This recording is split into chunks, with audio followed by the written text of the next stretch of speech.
Welcome, ladies and gentlemen. We have with us tonight Associate Professor Welma Mashinini Red. She's vying to become the president of the Liberian Community Association of Washington Metro. She's here tonight to talk about her platform, her plans for the community, and we're going to discuss the Liberian community in the diaspora as a whole. Professor Red, welcome to Focus on Liberia. Thank you very much, Mr. Ja, and thank you for inviting me to the program. We want to welcome all our viewers from across the globe. Of late, we've not seen much movement in the Liberian diaspora community. Sometimes we see infighting, but they have been doing good as well. Right now in the metro Washington, D.C. area, where many refer to that community as the mother community for ULA, that's the association, the Union of Liberian Association in the Americas. So it's a big deal to be president of the Liberian Community Association in Metro Washington. So we are glad to have you tonight to discuss your plans for that community, your team, and what we expect or how this is going to translate into other Liberian communities, maybe to give it some energy. Again, welcome, and we are happy to have you. Thank you so much for having me on the program. It's a pleasure. It's an honor. And how are you feeling? How's DC? How's COVID-19 in your community? Well, you know, it has been devastating. The COVID disease, it has been devastating. And live in these two counties. We have lost people, and it's a very sad thing, but we are encouraging, following the signs, right. Wearing masks, social distancing, and also making sure you keep your hands clean, sanitized, or washed whenever you touch surfaces, and regularly throughout the day. When you come in from your home, into your home from the street, you maybe have an area where you keep your shoes and you don't walk into your home and track it up. You go straight to the bathroom, wash your hands. So, that is what the governor of the state has told us, following what the science has said.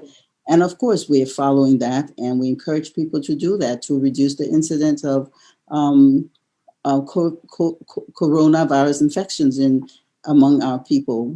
I haven't become the president yet, but I am a member of the association, and up to now, I have served as a member of the board. Right. And we'll come to that because what you bring in. But by way of introduction, let me read your brief profile so that our viewers will get to know a little bit more about you. Welma Mashinini Red is an associate professor of multi-platform production, is a faculty member of the School of Global Journalism and Communication at Morgan State University. Back in the 80s, she was an award-winning filmmaker. She anchored the newscast at the Liberian Broadcasting System, LBS, produced her own program, Arts and Artists, and later headed the information unit at the Mano River Union, an economic group comprising 3 member states, Liberia, Guinea, and Sierra Leone. I remember when you were on TV in Liberia, so I remember that quite well. Professor Red co-produced and edited official documentaries for Africa Day 2015, 2013, and 2012, and which was commissioned by the African Ambassadors Group in Washington, D.C., and that was screened each year at the gala sponsored by the 54 states of the African Union. She received a Morgan's African Heritage Award for Botswana and African Jewel, a documentary about the remarkable African country of Botswana. You didn't do one for Liberia, it was Botswana, but we'll get to that. Over the years, Professor Red has received several honors, including one from the following: the mayor of Soweto in 2006 for the heroic acts of her late husband, CHC.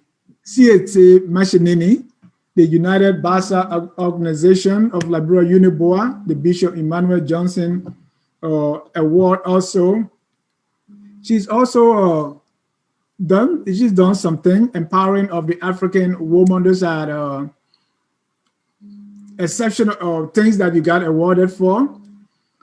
And an African jewel. Oh, wow, you've done a lot. You also have your research interest in the African diaspora, media, and freedom of expression. I want to stress that you are also newscaster for LBS. Tell me a little bit about your Liberian LBS experience. A lot of us remember you on TV, so put our minds back to those days. Well, you know, what when you go to Liberia, you will say Norma Day. Right. Norma Day. That was when we had such a dynamic news crew with the likes of, unfortunately, we lost him, Charles Wayon and Kwame Clement. And every day they went out and collected news daringly. Sometimes the news was not always in the interest of the government. And so oftentimes they got into trouble because of that. And I was one of those who would be on to read the news. And just as much as the people who produced the news could get in trouble, we who read the news were seeing as though we were, also almost like an opposition voice, or at least a voice of reason to bring the truth and bring some reality to Liberia. And it was an exciting time where journalists were well trained. Journalists were able to follow the essence of what journalism is, and that meant having some, I don't want to say integrity, but you have to report facts. You cannot just report things for money. You cannot, the gato was there, I can't lie. But usually people would only take money if it was a public relations piece, like, okay, I need you to do something for my project, okay, but not for news. News was so serious, and it was taken. You sound nostalgic about those days. Oh, I loved it. And that's what has gotten me into the field of teaching television production here at Morgan State University. And you keep saying, even though we're going to get into our main topic, but it looked like you are contrasting those days and now. That's what I'm sensing. Well, there's a lot that's not the same. Unfortunately, we had a brand new television studio that the Japanese had just established there. We had a large studio, and we had several television studios, well equipped. And unfortunately, those things have gone away. And the people who are working now on television and in radio in Liberia don't have the equipment, the state-of-the-art equipment that we were very blessed to have. There were people, countries were donating a lot of things to us, and we were going abroad and being trained to do the things we did. And we took bold steps. And it's just the equipment is not there. The funding for the area is not there. The support is not there. And I feel sorry for those who work in journalism today. It's a very difficult area to work in Liberia. I mean, to earn a living in that area in Liberia today is tough. Yeah, it's tough. Ladies and gentlemen, if you are just joining us, this is Focus on Liberia. We are in conversation with Professor Welma Red. She's running to be president of the Liberian Community Association of Metro DC. Someone said she thought you were running for president of Liberia. We're not there. No, Oh, no. are you saying you're not there yet, or you're not there? We're not there ever. All right. Okay. That is not on our bucket list. It's not on our agenda. All right. That comment came from Cotto Reeves. Say, "Oh, I thought she was running for president." So let's get into it. Let's start. Just give me a brief history of the Liberian Community Association of Metro Washington and your own involvement with the association. Okay, well, I became involved in the Liberian Association in the Washington, D.C. metropolitan area just in about 19. I came to the U.S. 1998, to settle. I've been going up and down, but 98. So by 1999, there were so many Liberians here who did not have papers. I mean, they were all not even holding refugee status. There were thousands, tens of thousands of Liberians in America. There was a war going on off and on in Liberia. People were really having a bad time here because they could not get decent jobs. Fortunately for me, I came to the US with a green card. So I did not have a problem from the very day that I stepped my feet on the soils of the US. So I felt that it was my responsibility to participate in the Liberian Community Association, which had a focus at the time of getting immigration status regulated for Liberians across the board. I thought I could help. At that time, when I came in, John Lloyd was the president of the association, and he was doing tremendous work.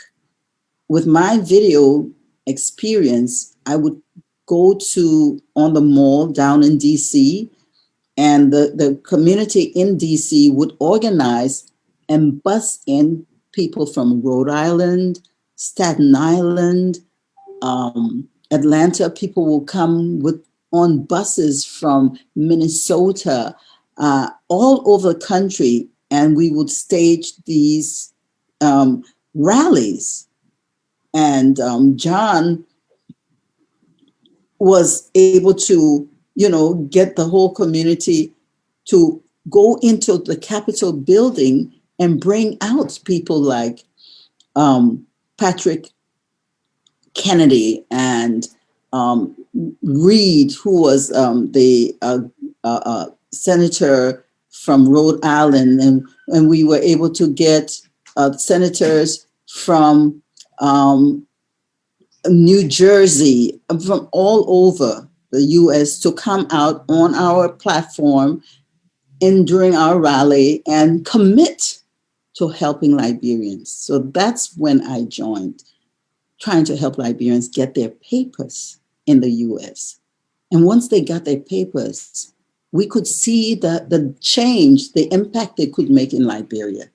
By helping Liberians here get jobs, they were able to send money home. And that money was, it was what carried the country.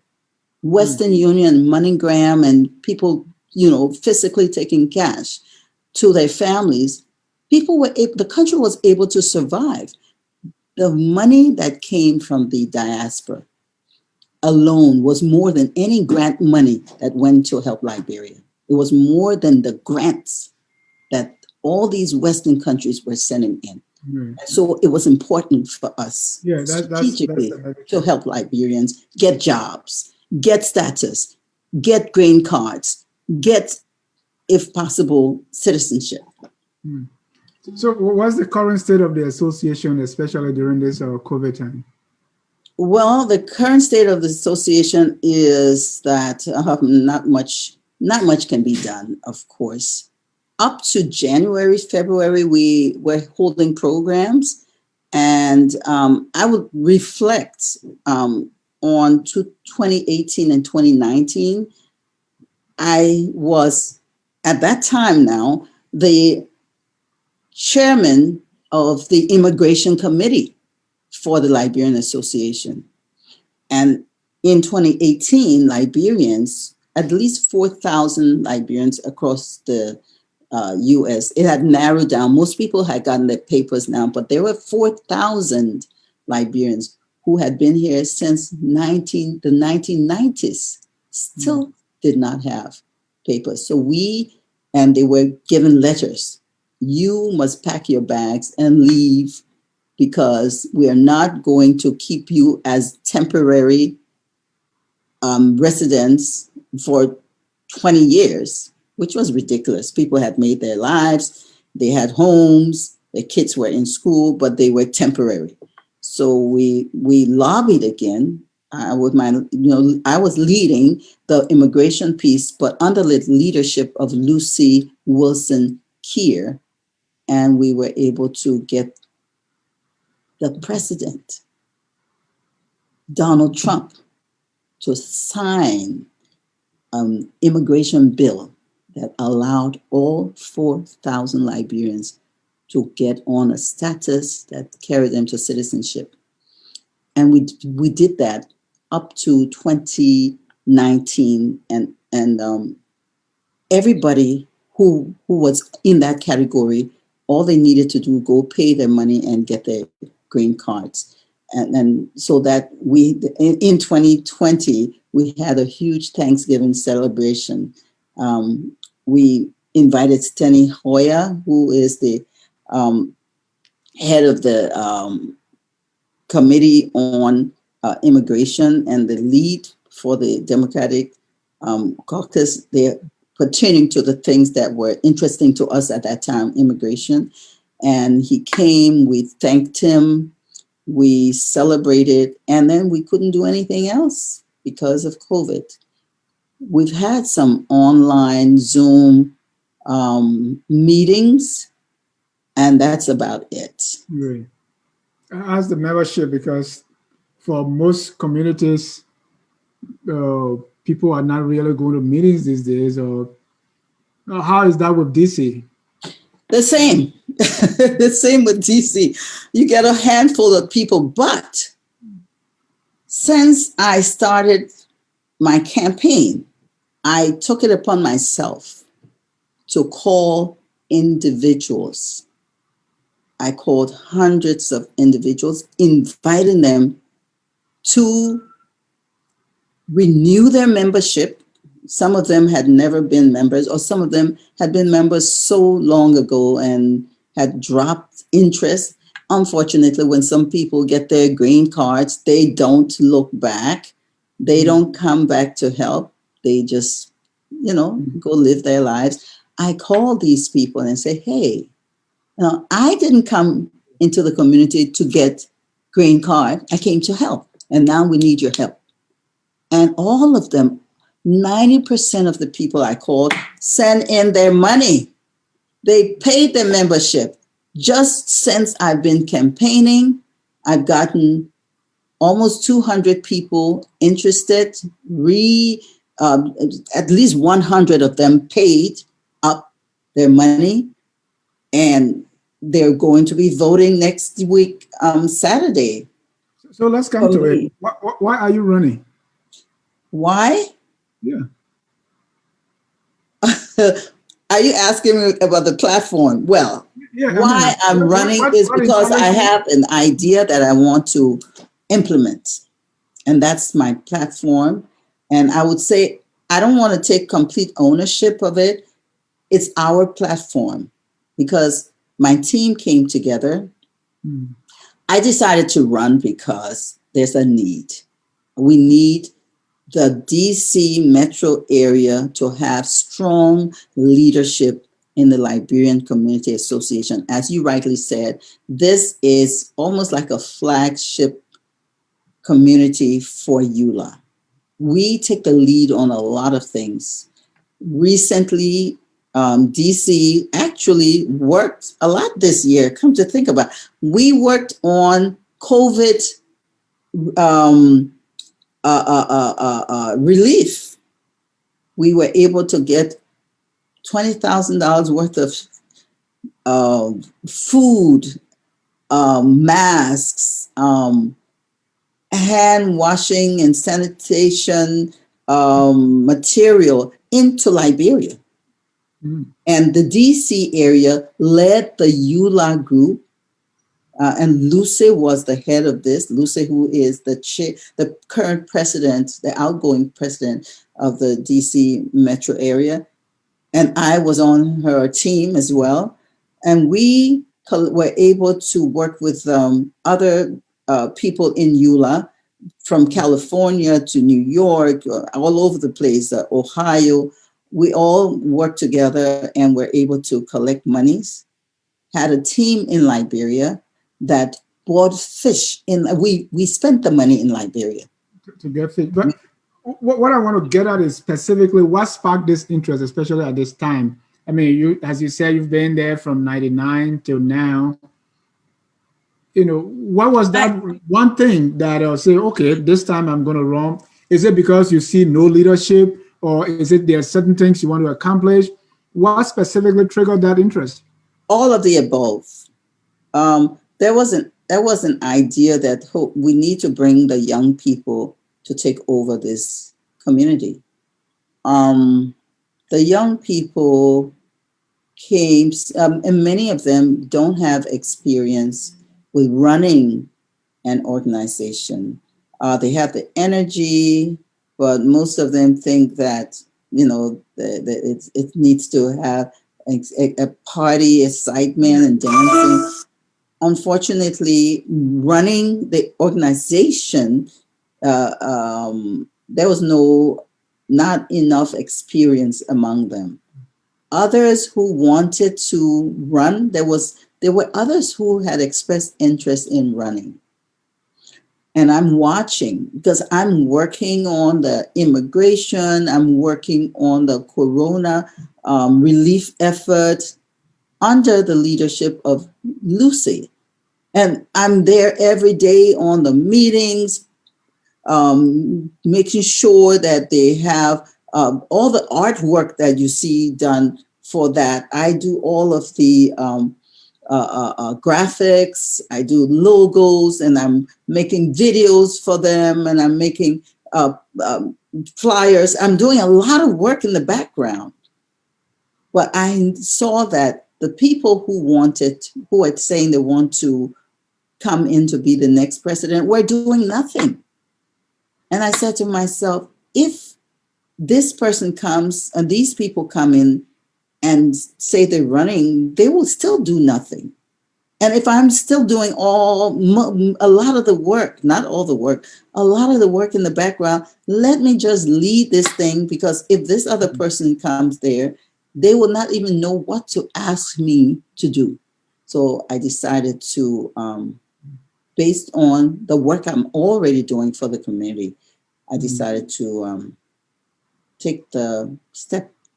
Who's part of your team, and how did they become a part of that team? You recruited them, you went after them, or they recruited you? I did several things. I called people in the community because I needed to have a sense of who is who.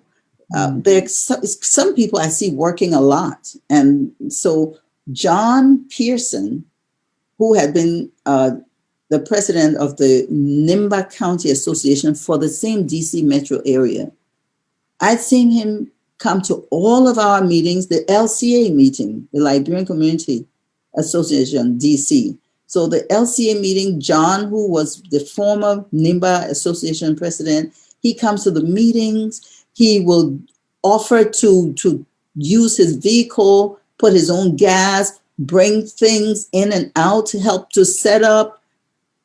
And I say he's humble, doesn't say much. I called a couple of people. I said, I'm looking at John. what do you think? And people say, oh, he's a hardworking. No, every single person, nobody had anything negative to say about John. So I asked him and he agreed. Then there is one young man in the community who just opened his own business about 2 or 3 years ago, maybe 4 years ago. And he is a go-getter. He always has ideas about how to raise funds and how to get things going. Leon Menza. And I knew Leon from past relationships and friendships. And so I called Leon. I said, would you be interested? Because I want to find a way to do some big things in this community. Leon said, I'm in. He has a burger restaurant called Burger I Am in Gaithersburg, where I live. And he agreed. And then the interesting person was this. There's a young lady, you know, I teach at Morgan. I'm sitting in my office one day preparing for class. And this two young ladies walk in and they say, hello, Professor Red. We are Liberians and we are trying to get into the school of, one girl said she was getting into the nursing school at Morgan. The other young lady said she was going into social work. And I took their names, their telephone numbers, say, let's get together. Maybe we can have lunch. I'm a professor. I know you're in school, but if you have time, let's get together. It never happened. We never got together. But when they were ready to graduate, one of them invited me, say, I would like you to come to my graduation. I say, wonderful. I'm so happy you finished. Her name is Love. She graduated as a social worker. I didn't make it to the graduation program. But when I was about to run, I heard her face came to me. And I said, this kind of young lady who comes to find me and says, you know, whatever you want me to do, let's get together, let's do something for the community. And then she invites me, she keeps in touch with me. Let me reach out to her and see what she's doing. When I called her, she's living not far from me, less than 5-10 miles from me. And she is doing some social work programs. I invited her. She says, I'm honored to work with you, Professor Red. I said, call me Welma, that's fine. And she is now going to be our general secretary. She comes with a ton of knowledge and experience in social work. We need it. Our kids and our adults, some of them are not doing so well socially. And one of the programs she is helping organize in the platform is a mentoring program. Right. And I also understand that you are running unopposed. Unopposed. I don't know how to interpret that. Does it mean they're scared of you or people don't have interest in running? Oh, no, they had interest in running. What's the problem? They had announced that they were running a few years ago, but the community has a very stringent requirement for you to even be approved to run. You have to have 100 people sign endorsing you and pay their dues. I think it's a great idea that's in the Constitution. And if you cannot go out there and get 100 people to pay $35 for the year, then you're not worthy of being president. And you have to have all this money in just to be pre-approved. You have to get all the list of these people, their telephone numbers, their addresses to make sure they live in the area. You have to have and you have to set up a database. You have to make phone calls. You got to get people interested. And some people wanted that bar to be lowered and say, look, it's Corona. Let's only do 50. Let's only require 50 people to pay their membership under each team. I said, no. I said, if Corona or no Corona, we should be able to contact our people. We can use telephone, email, text. We can contact our people. We need to get more people involved. And I was able to achieve that goal. And it was difficult for many others. Not that they are not worthy, but to get people to send the money in, right, it was not easy. So I because was able to do the pre-approvals on a deadline. yeah, because what happened in that kind of situation, you, the candidate, end up paying for the people. People send their money. Okay. People, I don't have that. I'm a teacher. I don't have money. People send in their money. There were one or two people who said, "Oh, Welma, I really want to support you. I'm going to pay for 3 people. And you can put anyone you want there." And but there were few of those. Majority of the people who I contacted sent me their money from their pockets. They say, "We support you." In fact, it was so funny. People are contacting me from New York, from Texas, from Tennessee, from all over the place, and say, "Oh, we want to support you." From Minnesota, "We want to support you, but we can't vote." I say, "Okay, I will accept your support, but I can't accept your you cannot vote whatever you want to do. I would rather they wait and support us building a community center, establishing a center." So at some time, those people, I'm going to go back to them and say, "Okay, we're ready for you now. Even if you're not in this area, DC is the flagship. We need all of your help to build and establish a Liberian community center in Washington, DC. We need that. So we need support from everywhere to do that." And we'll come to that community center because I have experience with one right here in Metro Atlanta. But let me ask you this: all across, the USA, our Liberian communities associations are not doing quite well. There are some issues. Membership now has declined, even in my own community here in Metro Atlanta. And I know you're experiencing the same. What is responsible for that drop in interest or membership, or people really getting excited about this community association? You said the word excited, getting people excited. How can you do that? I realized that a lot of people came to the community with one focus: immigration. They needed green cards. They needed jobs. They were desperate. And when that was pretty much solved, I guess, when most people got their green cards and whatnot, the community did not, and many of these communities, I believe, may be facing the same dilemma.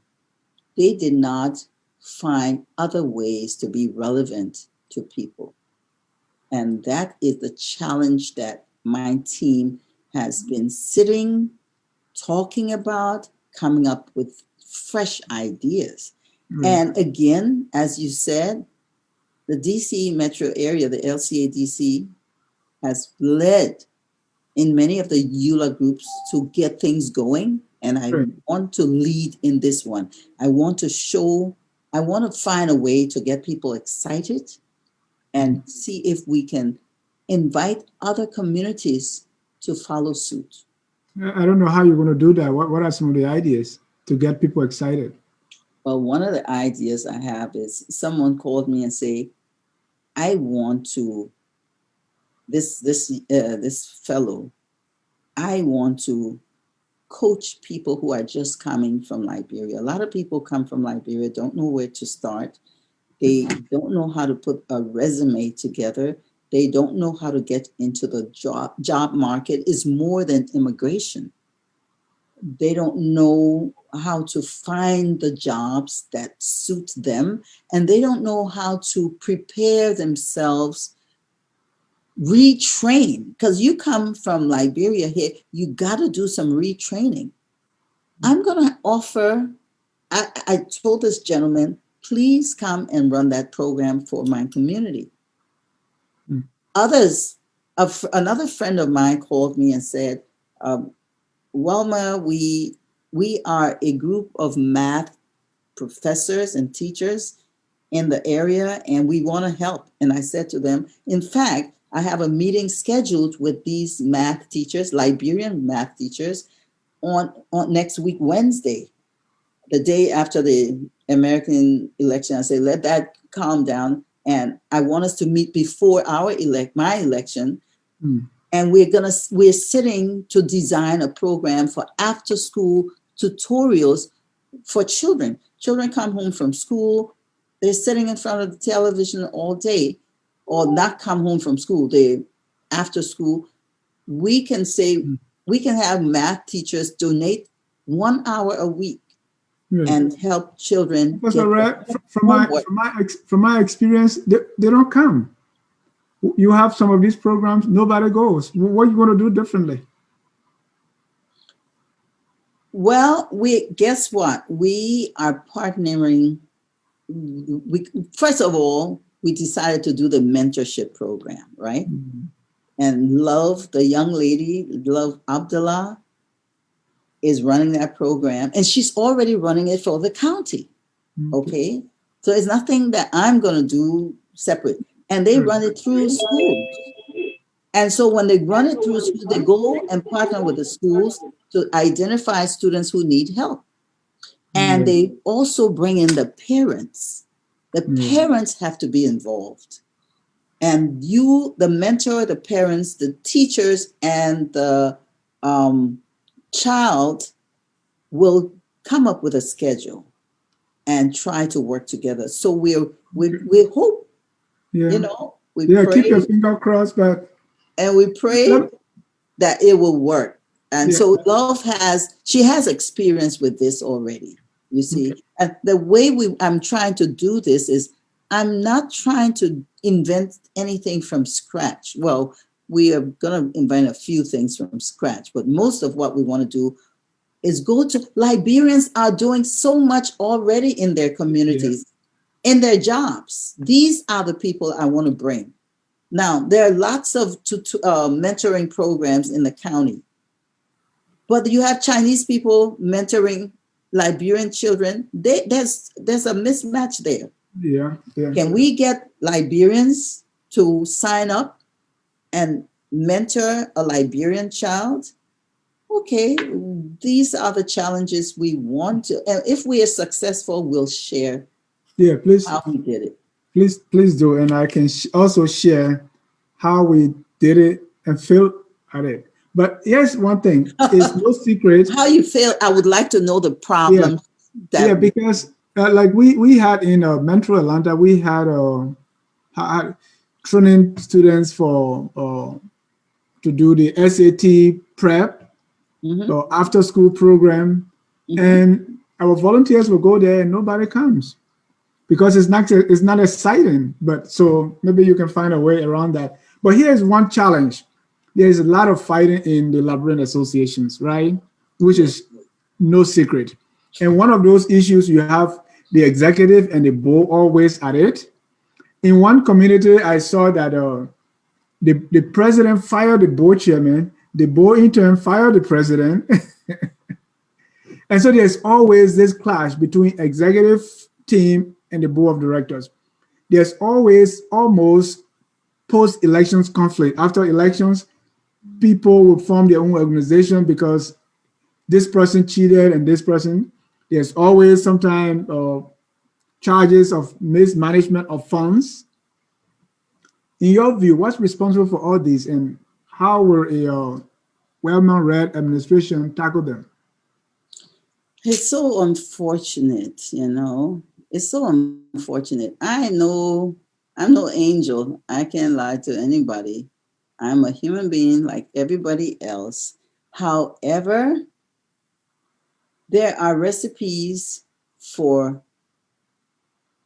being successful or for being disastrous. There are recipes that if you go in this direction, it will not work. There is a reason why organizations have a chairman of the board and an executive. And oftentimes they overstep their bounds. People are not respectful of each other. People want to take advantage of situations, advantage of each other. The first thing I have planned is my team, in fact, the entire leadership team, which includes the chair, the board, and the chair and the board.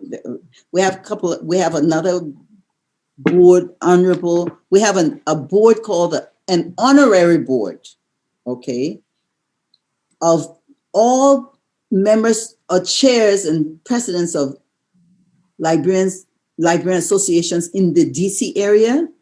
You know, the Bassa, the this, the that, the Nimba County, the schools, the churches, they all have associations. So we have them as part of the community in an honorary board. They're not elected.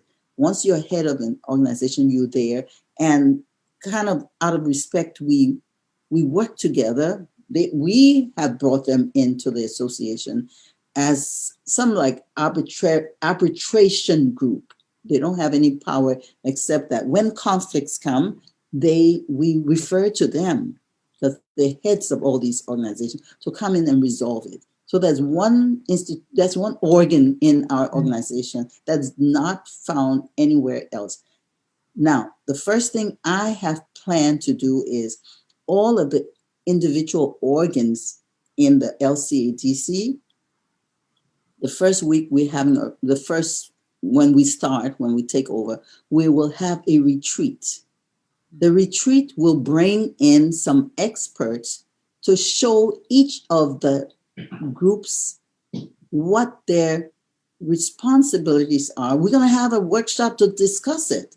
Right. What is the responsibility of the executive? What is the responsibility of the board? What is the responsibility of the honorary board of governors?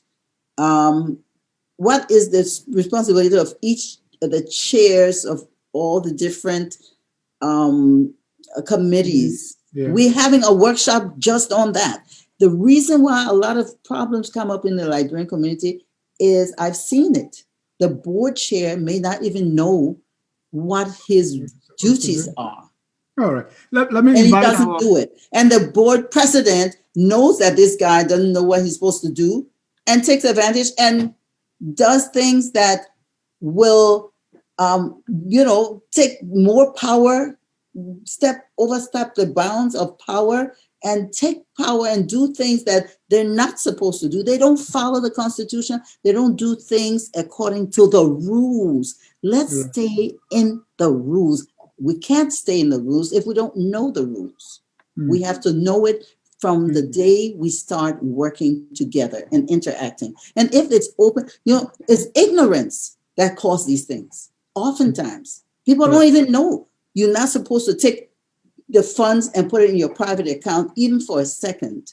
You're not supposed to do this. You're supposed to report properly. People don't know. Ignorance. Let's train our people in leadership. Thank you. Ladies and gentlemen, if you're joining us, this is Focus on Liberia. We are discussing with a candidate for the president of the Liberian Community Association of Washington Metro area. That's Professor Welma Mashinini. And if you want to join the conversation, please call the number that's on the screen. Please call that number. It's right there on the screen and be part of the conversation. We're also going to pin that on Facebook. Talking about issues, one of the issues, I don't know if you see any structural problems, because what is happening in one organization is just across, even though we are the same Liberian, but it looks to me that we are facing a structural issue about the way we are organized. And I don't know if we have really come to identify what is the purpose of this organization. Is it nonprofit? Is it some government thing? Do you see any issue with our structural organization, or you think everything is fine structurally? Well, you asking a question, and the structures that exist in other areas, I don't know. Right, it's the same. I can speak. Let me describe the structure. You have president, vice president, secretary, chaplain, parliamentarian, treasurer, etc. And then you have board of director that is also part of the association. So maybe the former board this year is running to be president. Is there anything, and the structure almost doesn't really resemble a non-profit. It looks more or less the government of Liberia, where the board is almost like the Senate. Do you see any problem arising from that structure? Well, the structure of these organizations, for me, I would not say it's the structure per se. It might be, but I haven't thought about it that way.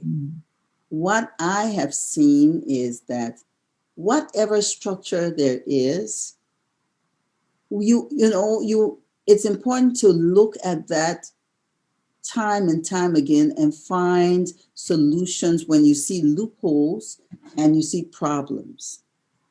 Find a solution to strengthen the organization.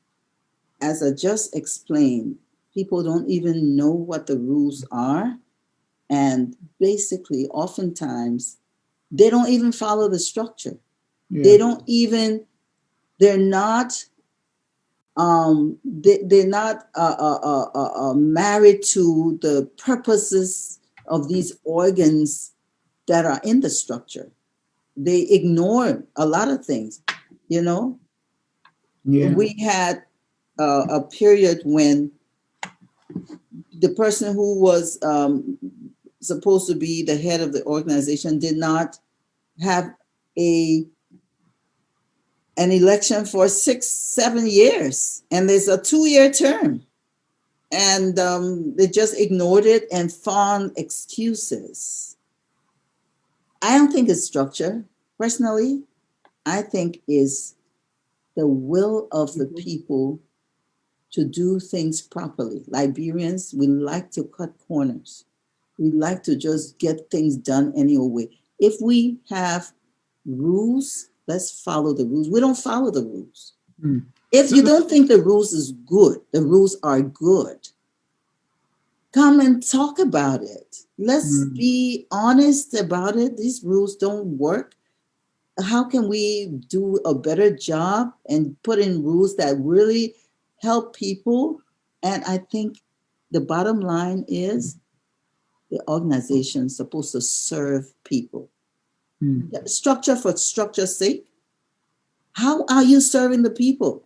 And if you're not serving people, and if it's not built to accommodate, solve problems, help our community, I don't care what structure you put there, it's not going to work. Okay. There needs to be genuine need and attempt and effort. Let's talk about your platform. One of those things that on your agenda when you happen to win as president, of course, you're very sure because you're unopposed, is a community center, starting with a virtual one and then the physical center. Let's talk about the physical center.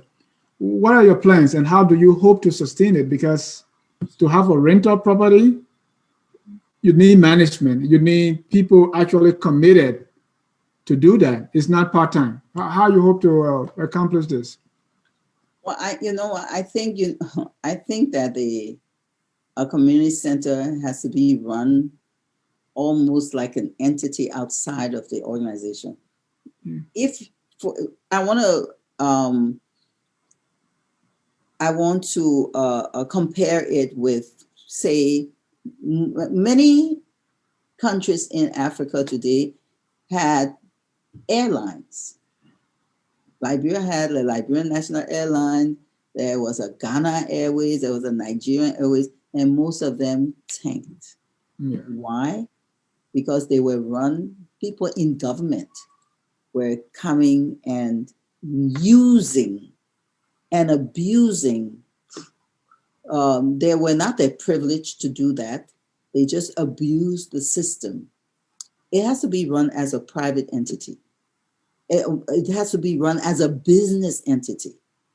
And you have to put strict measures in place that the president cannot use the center for her birthday party without having the same rules The rules that are there are rules for everybody. And you, as the president, you have to set the example. You cannot abuse the rules, abuse the privilege you have as a president, and think that it extends to using the properties. I think it has to run as a business. And if you do it that way, where you even, if necessary, you get a different kind of board to approve, and someone who wants to run the place must have certain track record, and they must have their own bank accounts must be in order, and you can't just put your friend and your family or who. Everything has to be lined up. If we do it properly and run it external to the organization itself, I think it can be successful. You plan to pay whoever is going to run it? You have to. That's business. You have to. If you do voluntary thing, I bet you that person will bring in people to have parties and get the money themselves. You have to run it tightly as a business. You have to have oversight on it. And you have to have reports, daily reports on what goes there. You have to monitor it. Somebody from the has to come in and walk around every now and then and make sure things are going well. It takes work. It takes work. It takes planning, and it can be successful. And you got to do it in such a way that the person coming after you will not mess it up. That's always a challenge. We have few communities that have community centers, but they lost it. My own community of Metro Atlanta comes to mind, and I was part of that administration that lost the community center. So it's a very tough thing to run a community center. So was it because of lack of funds to pay the monthly bill? First of all, it was expensive to pay for because we were renting it, and two, I told you earlier about post-elections conflict. So one party that was defeated, they fought against that. And so there was not much planning put into it. It was now run as a business. Yeah. And I think there's another community center in Michigan, if I'm not mistaken, that went the same way. So it's a challenge, and I hope you have all the plans and in place if you want to run one, because it's a tough thing to do. I want to set it up, if God willing, I want us to set it up as an entity on its own.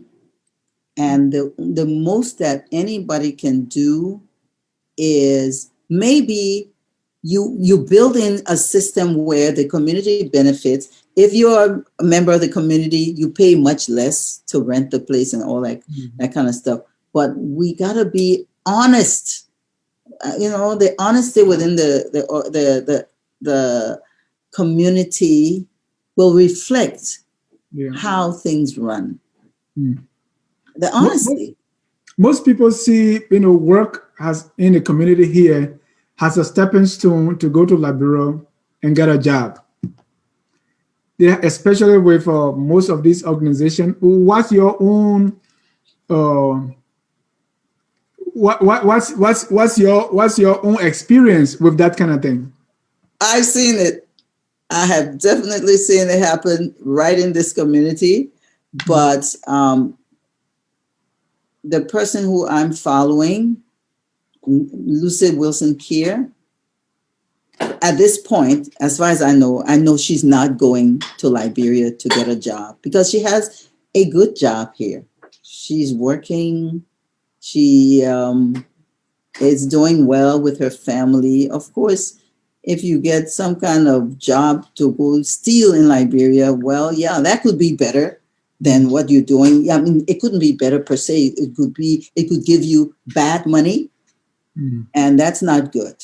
Right, but there's nothing wrong going. I want to clarify. There's nothing wrong going to Liberia to work, And there are some who want to go there as a form, not for the money, but it's fulfilling to them. It's like a dream to go back and contribute. So there's nothing wrong. I just want to make that clarification.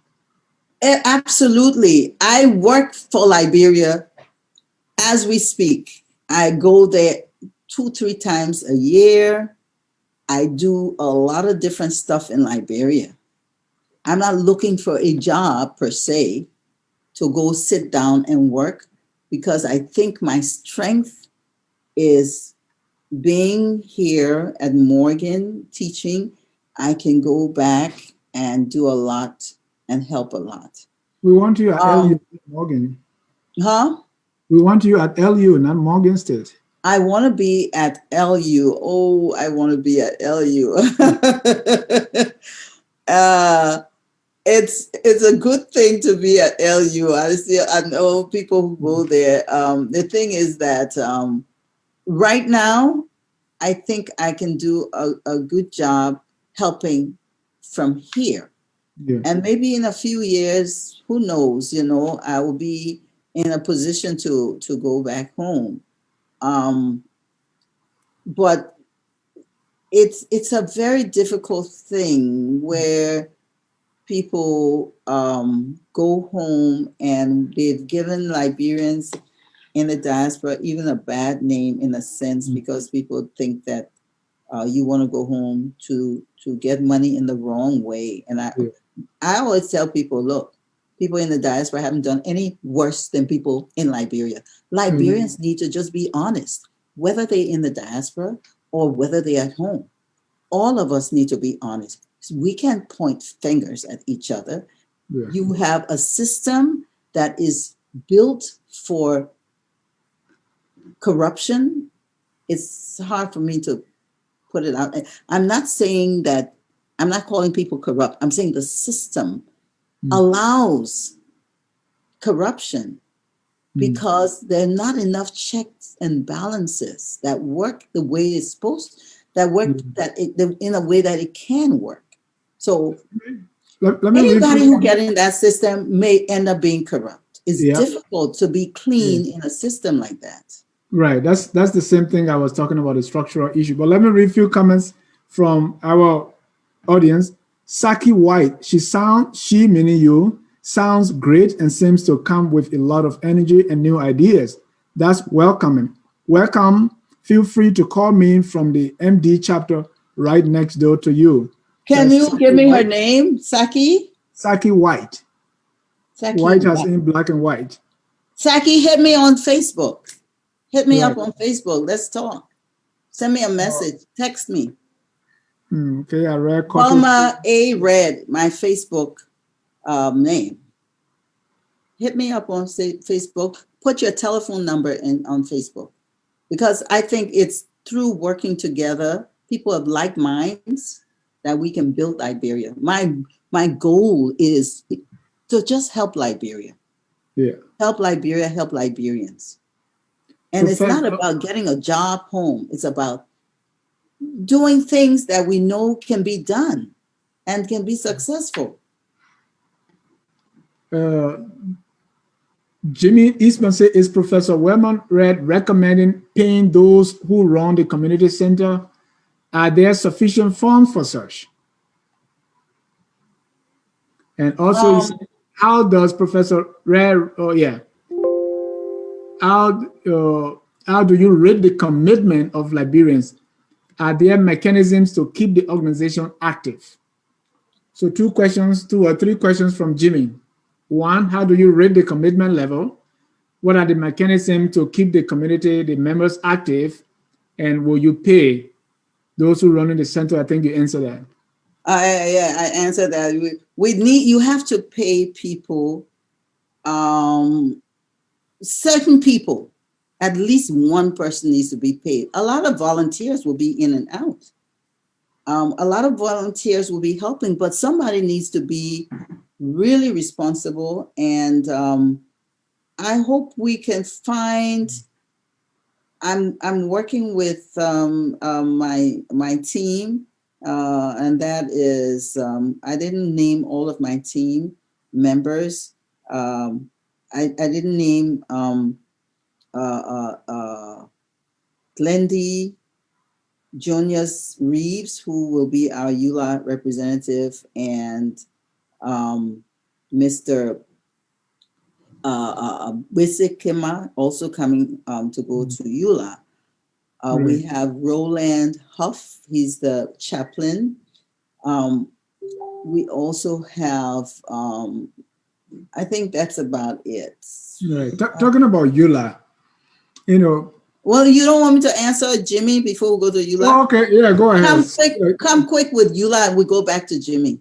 Yeah, no, go to Jimmy. We'll come with EULA because. Okay, Jimmy. Hi, Jimmy.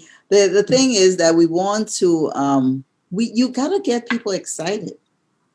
And the only way that they will be committed is if they think they're relevant, if they think that the work they're doing is appreciated, is making a difference, is giving them a sense of satisfaction. They will stay, they will work, they will encourage other people to come, and they got to get something out of it. So people got to get something. It's not always monetary. You can get something by, for example, if I invite you or someone to run a program to just tutor people 1 hour a day, and those who come in and are not able to get that part of the 1 hour and is not enough, hey, guess what? I'm encouraging you to put in your number and your name and telling people, I will do a one-on-one for pay, but I will start off with doing some free stuff. And then Professor Red, that has been the issue, because besides someone telling me, oh, we are Liberians, what do members get for being part of the association? What are the incentives? It's just because you want to have I'm planning to run some programs here. I want to do a Liberian Liberia Got Talent program where our kids will do their little talent show throughout the for about 6-month period. They will be coming on and doing their little dance and doing their singing and whatnot. I'm also planning to run an essay competition. And once you get the children involved and get the children excited, the parents will come, they will be excited. With an essay competition, it's not just, oh, here's an essay, go and write an essay. No, I'm getting some top-notch people to train them how to write an essay. You register, and once a week or once a week or so, you come and you will get how to do your research. You will learn how to put your outline together, how to get your different parts, sub-themes for your, and then at the end of it, you will have an essay, and then we will give you a prize if yours is the best essay. And then we will have a big program. And when we do our 26th program, all the people who did the essays and won, they will be honored, and their parents will come and their grandparents will come. I don't know if it's going to work, but I am excited about getting our children involved. Yeah, so you agree with the children that what we do normally is boring, and that's why they're not coming. And sometimes when they come, because I used to take my own kids, and they find it very boring because we are there fighting and yelling and shouting at each other. That has been the Liberian community. So I hope not. I hope I don't have to shout at anyone, because I mean, it's possible, that you get so mad when people are misbehaving. Because here's the problem, the reason, if someone will ask you, what is the purpose of this community? Why does it exist? What do you want to accomplish as a community? What's your reason for existing? What would that be? One thing that I want to accomplish, I want to build a sense of community, which we don't have in our Liberian communities. A sense of community. We are in our little silos. You have this group here. It's a result of the war. we have broken into little groups that have tension among us. So the Liberian community uniquely has internal problems based on internal problems from Liberia, the war. And so people oftentimes don't want to be involved with each other. I would love to be able to bring people together. I was just on a program. We have a chat called like the Liberian View that I've been, administering. And people are coming there and fighting. It's the normal Liberian thing. Yeah. You're coming on. One guy is saying Liberian, and I understand the problem, the contention. One guy is Liberian, and he's just talking from his feelings. Liberia is a Christian nation, and we should, the Constitution should say that it's a Christian nation. And the other guy is saying, no, we are a secular nation. And they start fighting. I called each of them separately. I say, you came on this site committed to helping to build Liberia and go around this corruption, work as a diaspora team, and do programs to help. And the other guy is doing the same. Do you know you all agree on more things than you disagree on? Yeah. And the guy said, oh, well, yeah, but this religion thing. I say, look, we always go do our own religious things. Let's leave that for Sunday or Friday or Saturday, whenever you go to church or mosque or wherever. We got to learn to respect each other. You cannot think that someone is worse than you, is lower than you, is not as good as you, is not no. We have to learn mutual respect. So I would like to be the bulldog to tell people, stop fighting, because we really want the same thing. Because we're fighting, we're veiled with this notion that we're defending something. And that thing we're defending is personal. You don't bring it up in public. Your religious preference is yours. Let's build Liberia. It doesn't matter whether you're Muslim, Christian, Buddhist, or Baha'i, or whatever. We're not here to proselytize. Let's remember, keep your church thing in church. Okay. Let's build Liberia. We got more in common than we have what divides difference. At the end of your 2 years, what let's say at the end of the two years, what do you hope to accomplish to say, yes, I've done it? What is that one big thing that at the end you will look back and say, I'm successful? Well, one thing I would love to see is high participation in the community. I want to see people active. I want to see people volunteering. I want to see people building. I want to see people coming together to accomplish stuff and do things together. That's what I want. And I don't want to pin it on one thing. If the mentoring program works, I would be glad. And if the Liberian Idol works, I would be so happy. And if the Liberian essay competition works, it will be monumentous for me. But the main purpose of all these things is to bring us together. So in harmony. If we're doing learning to leave the baggages outside the door. Don't come in to fight. We're not doing that. I will fight you to not fight. So let's cut that off, and this will be my last question, then you can summarize. Let's put that into milestones. Your first 6 months, the first 1 year, 1.5, and then 2 years. What are some of those goals that you set, just on top of your head? I know you don't have that are okay, at least 6 months. I mean, I have some, some ideas, like what I think will happen within the first 6 months. like I said, the very first thing I want to do is a training, retreat, discussion of all the leaders. Why are we here? What are our different jobs? Where do we draw the lines? Where do you not do? How is this, as you ask, how is this organizational structure helping to accomplish what we want? And where do you think there are flaws that need to be tightened? I want us to talk as leaders. I like that. Have one accord and I want them to understand my direction. I want to ask their support before we start anything. Mm-hmm.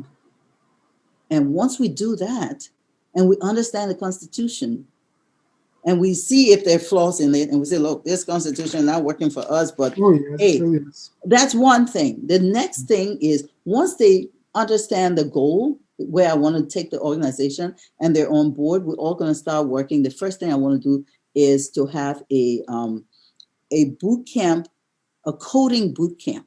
I want to teach our children how to build websites just from making codes, from the basic structure, build website, make games, and it's not going to do overnight. I have commitments already. Coders, people who are expert and do this thing every day, are willing to come and work with our children on Zoom a couple hours a week. We're going to do a coding workshop. We're going to do the essay competition, which is going to be run as a workshop to train them how to do the essays. And I'm going to do a video or photo essay competition. And all of those three competitions, as well as, we have the artists. We have the children who in science and technology, they will do the coding thing. We have our writers, they will do the essay. And we have our artists who want to sing and dance. We're going to have three different competitions.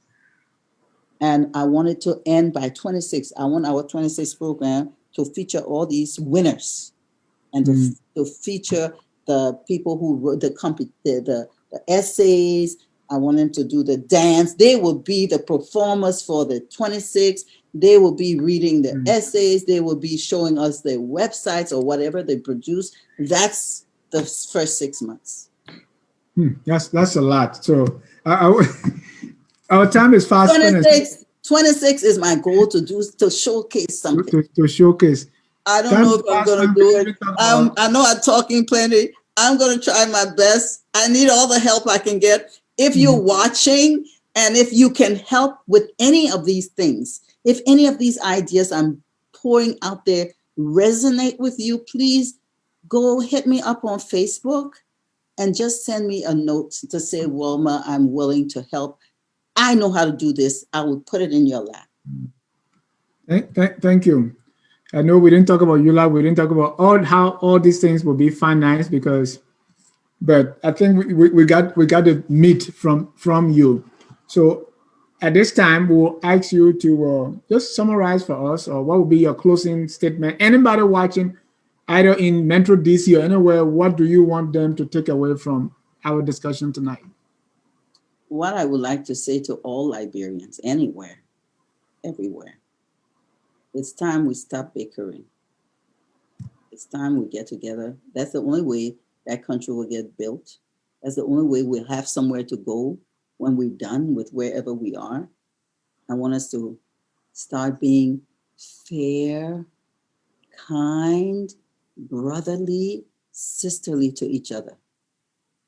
Come together to work for the good of everybody. Let's not take advantage of each other.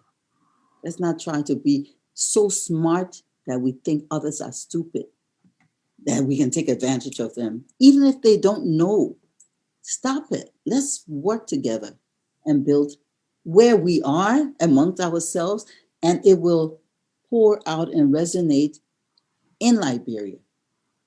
What we do in the community here, I think can reflect back to Liberia. We can build Liberia. We can't help if we don't get our act together here. Let's work together. Well, that's all right. Thank you so much for honoring our invitation to be here and discuss and focus on Liberia. What we attempt to do here is to educate, to elevate, and promote all things Liberia. I believe with your participation, most of our diaspora organizations are struggling. Let's see how your ascendancy to the presidency of the Metro DC, our flagship chapter, will touch other chapters to maybe do something differently. I would love to invite other chapters to call me. And if there are things we can work on together, please feel free to let's share ideas. You know, Exactly. we have similar problems. Maybe I could share my solutions and you could share yours with me. Please contact me. Especially you coming in, you would want to call other chapters and see where they did well and where they went not. They did not so Absolutely. well. I'm working closely with the young man who's in Houston, Texas, Henry Kekula. We just spoke, in fact, yesterday, and he was telling me about some of the challenges and sharing ideas with me. He's much younger. he's probably in his 20s. I'm in my 60s, but I'm asking him about his experiences because he's been running this Texas chapter in Houston for a while. Right, and you can get in touch. I'm really open to with learn. a Metro Atlanta chapter as well. A lady is like you running it, and so we can talk offline, and you can get in touch because we have a lot of tons of experience here, both good and bad, that we can share. But I want to thank you for coming. I want to thank all our audience tonight, and even those who will watch it later. Thank you so much for coming. Thanks for watching. Continue to watch Focus on Liberia and continue to support us. Follow us on YouTube, on Twitter. And also you can visit our website, focusonliberia.net, and keep watching. Until then, my name is Dennis Jar, wishing you all a good night. And we're going to end with the song, We Are All Liberians. Whether you are from Metro DC or you are from Philadelphia or Houston, we are all Liberians. Whether you are for the Green Party, left or right, we are all Liberians. Whether you are from Fisibu or Glay in Nimba County, we are all Liberians. Let's work together and make Liberia that glorious land of liberty that we always dream and sing about. Good night and God bless you. Liberia is our home. Liberia people,